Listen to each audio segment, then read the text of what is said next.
মুক্তা আখতার লিখেছেন, আমি সম্পর্ক হালাল করার জন্য বিয়ে করি, কিন্তু বাংলাদেশ আইন অনুযায়ী ছেলের বয়স 20 ছিল, তাই কোর্ট ম্যারেজ করি।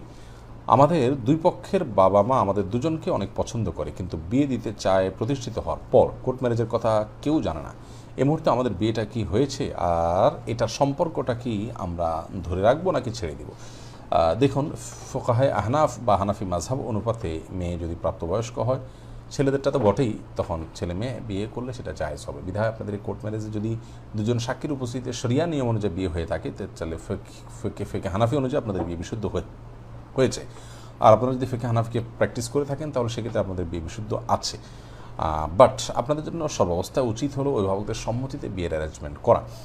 এই সমস্ত ক্ষেত্রে আমাদের ভাই বোনরা যে অভিযোগটা দিয়ে থাকেন তা হলো যে আমরা জেনা থেকে বাঁচার জন্য বিয়ে করেছি। আপনি জেনা থেকে বাঁচা তো পরের প্রশ্ন, জেনা পতিত হওয়ার মতো পদক্ষেপ আপনি কেন নিলেন?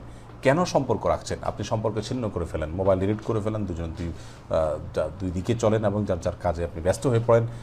সময় হলে ইনশাআল্লাহ বিদিনিল্লাহ উভয়ে আপনারা বিবাহের প্রস্তাব যথাযথভাবে অভিভাবকদের মাধ্যমে দেওয়াবেন। বিয়ের ক্ষেত্রে শরিয়ার মূল নির্দেশনাই হলো যে অভিভাবকের মাধ্যমে বিয়েটা হবে। আনকিহু, আল্লাহ নির্দেশ করেছেন অভিভাবকদেরকে তোমরা বিয়ে দাও, বিয়ে করাও সন্তানদেরকে।